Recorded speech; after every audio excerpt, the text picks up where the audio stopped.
So, what's become so fascinating to me about the 2018 Academy Awards as they continue to grow closer and closer is that when I was making my nomination predictions, I stand by they were some of the hardest predictions I've ever had to make. There were a lot of people who could be squeezed out, a lot of people who could be snuck in, and yet, now that we have the nominations, predicting the winners has been one of the easiest things ever. This is one of the most clear-cut Academy Awards we've had probably in a really long time, at least as far as I can remember. I've never seen a situation in which the four same performers and the same director have won at every single award show. Even when those two supportings, Rockwell and Janney, were never the frontrunners in the early stages of the season, and they've both risen to the top.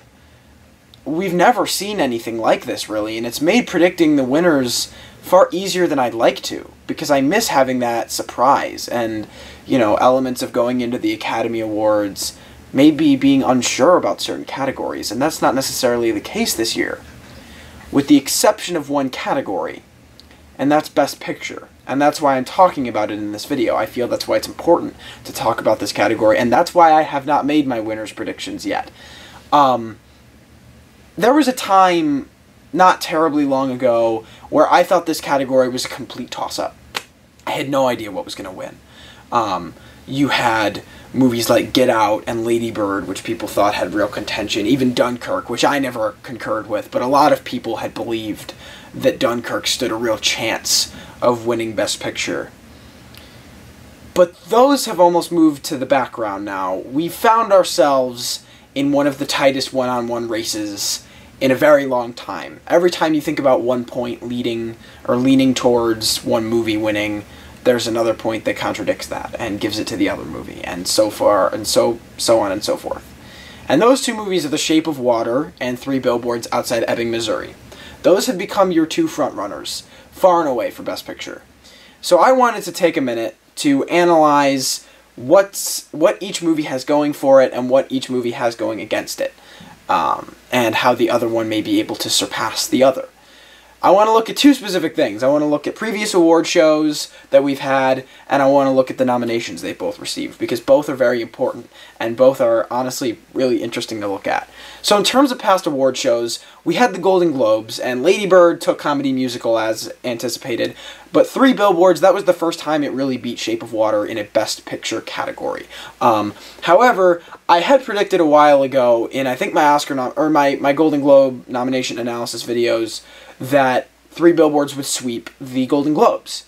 And it did. It won everything I thought it was going to win. It's a very Hollywood Foreign Press Association kind of film. It's just like that. And I could tell from the amount of nominations it got and what nominations it got that it was going to end up taking on the awards that it would. And so, naturally, you saw Three Billboards take its first win against The Shape of Water, and that was obviously a huge start for Three Billboards. People hadn't really necessarily thought yet of Three Billboards being able to take Best Picture. That was its first real jump into strong contention as being a frontrunner. Then the Critics' Choice Award went the other way and gave it to The Shape of Water. And I think that's also important to look at because there was no Best Picture Drama and no Best Picture Comedy Musical at the Critics' Choice Awards. That's just an all-around encompassing Best Picture. That's the first time The Shape of Water took Best Picture among all of the nominees. It took it against Lady Bird, and it took it against Get Out, and movies like that that were in the comedy musical category that people have said have had real contention to win this Oscar. But it also beat Three Billboards. Then you've got the SAG Award. And the SAG Award doesn't give Best Picture, it gives Best Ensemble. People have argued that the SAG Ensemble Award isn't as much of a precursor anymore, a lot because of last year Hidden Figures winning, which never had any kind of contention to win Best Picture. But you think about the only two movies last year that had any shot at all of winning Best Picture, La La Land and Moonlight. And neither of those movies sold themselves on being an ensemble cast, a big ensemble cast.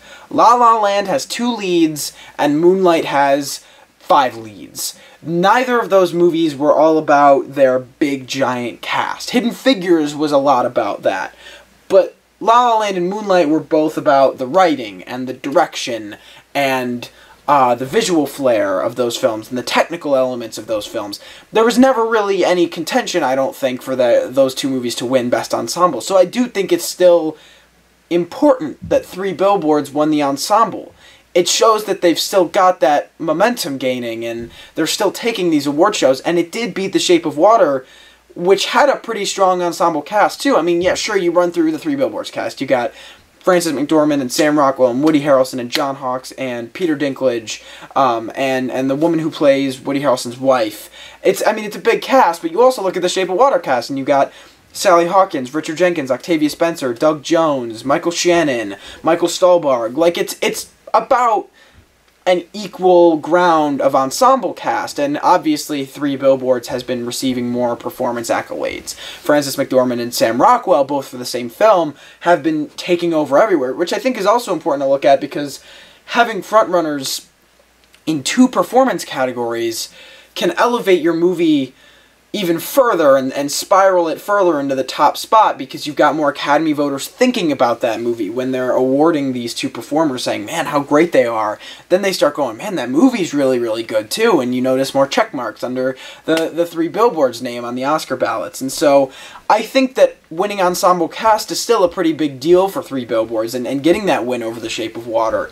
That being said, though, it is not a Best Picture category. The only movie that's won Best Picture so far in an award show against all of these movies is The Shape of Water at the Critics' Choice Awards. Now, you can argue whether the Critics' Choice Awards matter or not. You could do that with yourself all day, but it doesn't change the fact that it kept The Shape of Water in the race pretty heavily. Now, the reason that I haven't made my 2018 Oscar winner predictions yet, other than the fact that it's this category, I'm waiting for the BAFTAs.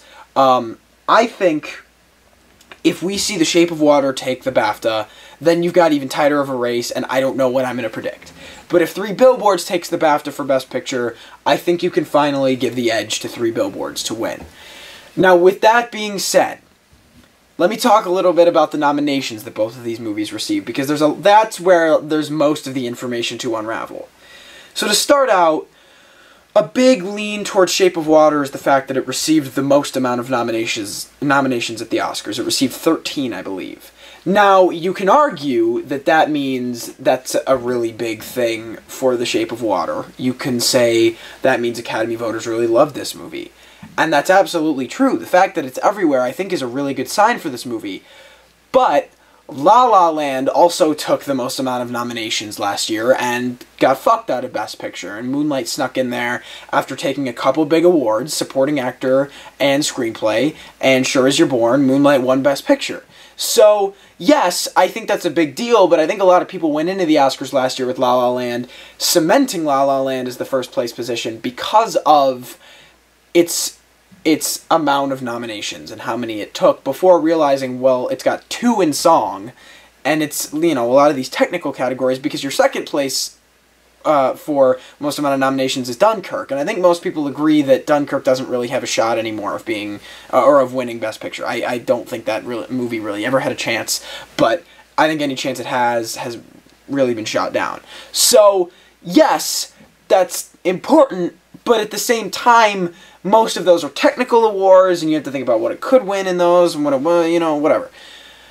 I think another big thing to look at is Best Director. I know a lot of people have side arguments for this, but this is a big thing to look at. Guillermo del Toro is probably going to win Best Director. That's probably going to happen. And there have been many years where Best Director takes Best Picture, or Best Director is split with Best Picture. For instance, like last year, Damien Chazelle took Director and Moonlight took Picture. And then on the opposing side of that, you've got like Alejandro González Iñárritu winning Director and Picture 2 years in a row. So, yes, him winning Director is obviously a big jump for that movie. I think that's a big step ahead. And Three Billboards did not even receive a Best Director nomination. And that is a big deal. I think that is huge for this movie.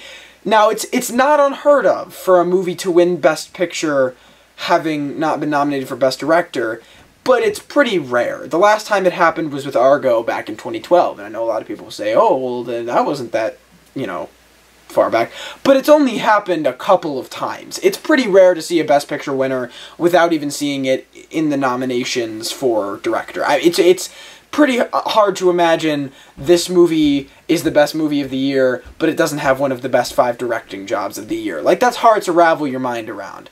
So that, I think the Best Director category favors The Shape of Water, and it gives an edge to The Shape of Water. But then you could look at screenplay.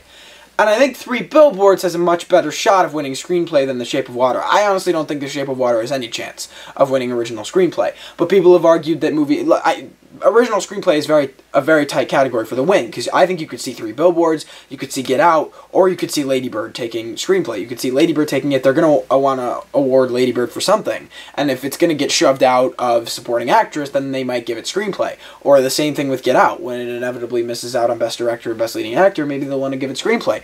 Or if the Oscars love Three Billboards and they want to give it Best Picture, they'll give it Best Screenplay. So, like, you have to really balance out. If you want my opinion on that, I think it's between Three Billboards and Lady Bird a little more than Get Out, and I would maybe give the slight edge to Three Billboards, maybe. And if it takes Screenplay, I think that's big for it. Then you've got Three Billboards with Screenplay, and you've got The Shape of Water with Director, but Three Billboards still doesn't have a Best Picture or a Best Director nomination. But then you've got the scenario where the Oscars clearly paid enough attention to this movie to give it 2 nominations in Best Supporting Actor. That's also something that's pretty rare, is to see a movie where 2 performers from the same movie are nominated in a performance category. Now, that's not, again, it's not unheard of. It's happened, but it doesn't happen very often. It's pretty rare to see that happen, and I think that kind of defied odds. Personally, I didn't think it was going to happen, and I was shocked when it happened, beating out Armie Hammer for Call Me By Your Name, which, by the way, Call Me By Your Name's Best Picture odds have gone straight down the tube. I haven't heard about that movie in a very fucking long time. But I think that also shows the Oscars have paid attention to this movie, and that's where you find yourself stuck. I think those are the big points. You've got 2 performers in a performance category. For Three Billboards, I think its favoring odds are possibly winning screenplay, the fact that it's won more accolades against The Shape of Water, a previous award show. It's got 2 performers in a performance category. But then The Shape of Water's edge is it's the only one who's taken an all-encompassing Best Picture. It's front-running Best Director against Three Billboards, which doesn't even have a Best Director nomination, and it has the most amount of nominations. And so how to balance that out very well could come down to the BAFTAs. That's why I have not predicted this category yet as to which one is going to win. I think whichever one wins the BAFTA is going to be a big deal for it. And I think whoever wins the BAFTA might honestly get my vote for my prediction. I think that's the only real way to break this. If you want what I think right now, as crazy as it sounds, I would give it to Three Billboards. I did not walk out of The Shape of Water and say that is a Best Picture winning film. There are some things about that movie that I think kind of halt it from winning Best Picture. But if it takes the BAFTA, and again, for the second time, takes an all-encompassing Best Picture award against Three Billboards, then we've got a huge conversation. Then we've got something that we really, really need to think about and analyze in heavy detail. So I think that that's an award show to look out for and really pay attention to, and it's going to be really important in the long run. And that's why I think this award stuff is for this category is so complicated and gives me a headache, and I haven't made my predictions yet. Anyway, that's what I think. I want to know what you guys think. Let me know in the comments below whether you think it'll be The Shape of Water or Three Billboards, or who knows, maybe something will sneak up in between the 2 of them. Let me know what you guys think. In terms of upcoming coverage, next Sunday, check out my live stream for the BAFTA Awards. If you watch the ones for the SAGs or the Golden Globes, it's going to be the same deal, the same format, same thing that I've done. Just kind of sit here, watch the awards, give my live reactions to what's going on. That'll be a blast. More videos coming soon leading up to the Oscars, which are very, very close. I'm so excited. I cannot wait. Thank you guys so much for watching. I hope you enjoyed. If you enjoyed, leave a like, subscribe, and I will see you all next time.